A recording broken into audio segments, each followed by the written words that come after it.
Welcome back, Troglodytes, to your daily dose of guitar information, the Trogly's Guitar Show. So a couple of nights ago, I was just hunting reverb like I normally do, and this listing caught my attention for multiple reasons. So when I first read this title, I thought Gibson Les Paul Standard 2019 Custom Shop, $2,700, quilty maple top. Let's take a look at this.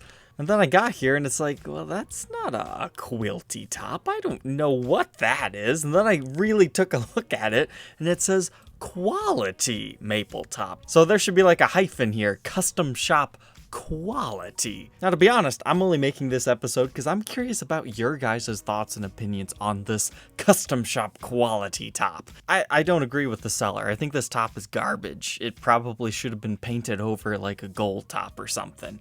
But at the same time, I can still appreciate it from a unique wood grain standpoint. But I've never seen such strange wood figuring on a Les Paul before, because it's really dark in these areas. At least it's, semi-what book match. Maybe it looks a lot better in person, but everything else just kind of looks like the regular tight pinstripey flame. Maybe outside of stock photos, this thing really shines. But this was just one of the old 2019 Les Paul standards. Now that we're 2 years past 2019, calling something an old 2019 will get a little bit confusing. But you gotta remember, late 2019, they started shifting things to the new original collection. So this was built under the Juskowitz era. So that means the standard was a strangely modern Gibson Les Paul, because you get modern Locking Grover tuners on here. They still had the year serial number system instead of the year, day, year that they brought back later on. That's pretty much the easiest way to determine if you have an old 2019 or not. And these guys are weight relieved, so they're not solid bodied. But that's certainly an interesting top. It wouldn't have been my first choice at the store, but that's the way things go sometimes, where the ugly duckling becomes the handsome goose later on. That's gotta be one of the most ridiculous things I've ever said.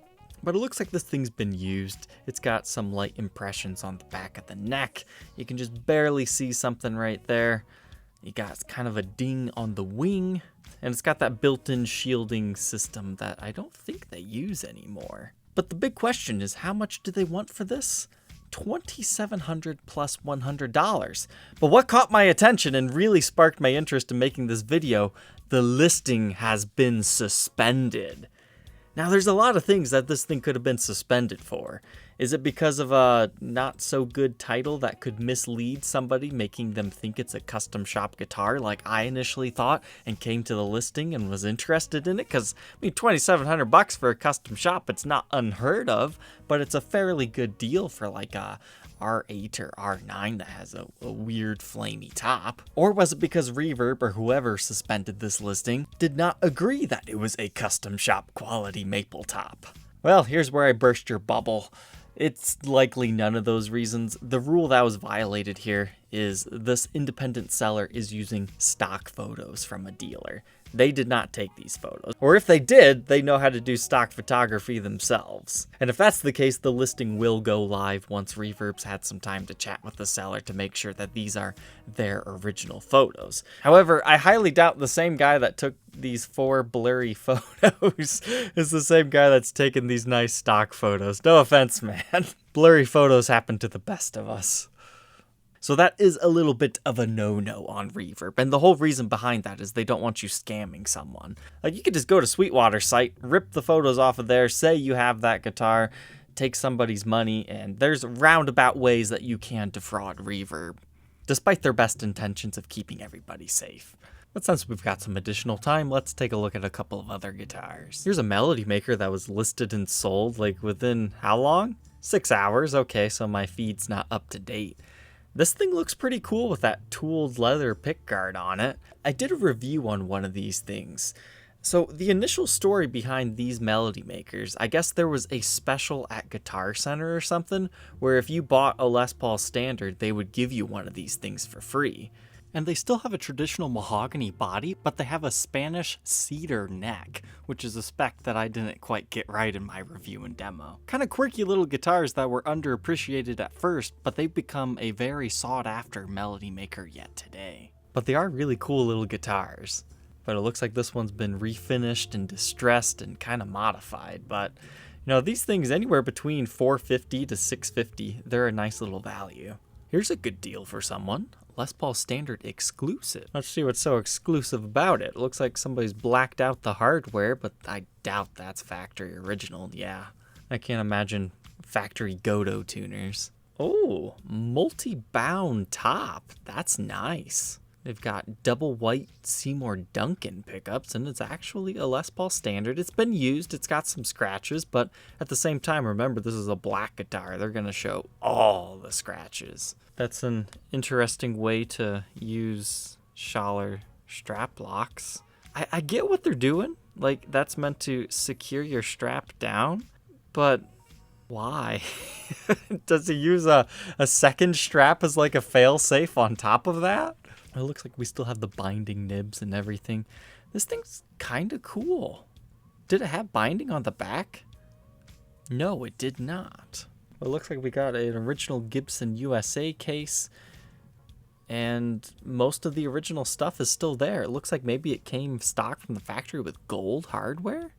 What year was this? 2017. Okay. And how much did they want? $1,600? Plus 150 shipping kind of hurts the deal a little bit. That's a really tempting price. I think there is money to be made there if you restore everything back to stock and then sell off the parts, but I think I'll leave that for someone else. So I'll put a link in the description to this listing, because $1,750 for something like that, I think that's a good time. It's a good buy. Oh, if anybody wants a Tribal V, now's a really good time to buy. These poor guys. I got quite the laugh because these two sellers listed them at almost the exact same time. And I think this guy thought he was giving everybody a good deal at $12.99, which is a fair price usually. But then this guy came out, I think he was initially at like $11.50, which just made him look bad. And they're so close in serial numbers too. One of these is in much better condition, but I think now is a good time to buy one of those. Even Reverb thinks it's a great value. This is the one that's got a little bit of more wear to it, though. But I couldn't help but chuckle when this guy dropped his price today, too, to try to compete against the other guy. So they're neck and neck. It's number 11. That's nice. It appears to be in pretty good shape. Ah, there it is. If I'm going to review one of these, I want it to be, you know, pretty clean, all things considered. I mean, a modern-day Kaler Flying V. It deserves to have some sort of documentation. It's not my favorite. I really don't like these, but there is a very similar guitar to this that's very rare that has a different design. That's a real guitar I want to document. Looks like there's a Zakk Wylde Flying V. You don't see those things show up too often. And I think we'll end it off with this. Wow. 1939, and they're making guitars that looked like this. That's a fantastic piece, and we haven't even seen the top yet. Nice quilty back, same on the sides, but yet then the top is plain. But I guess this was made for the World's Fair. That's quite the piece. The spruce tops are never, you know, super fancy, but at least the back and edges are quite nice. But these things kind of have their own elegant beauty to them themselves. But check out all the binding on the neck. I love those things. They're so fancy. But a guitar displayed at the World's Fair. That's just crazy to me. That's a real piece of history. That's even better than NAMM shows. Really showing what Gibson could create. There's quite a story to this one. They authorized $1,500 in 1935 to build this. That's nearly $30,000 today. Jeez, I don't know if I believe that story. But I guess if you can back up the tale, you know, 12,000 really doesn't seem that crazy. Alright, Troglodytes, thank you for tuning in tonight. Don't forget to like, comment, and subscribe, and we will see you tomorrow on the next episode. Take care.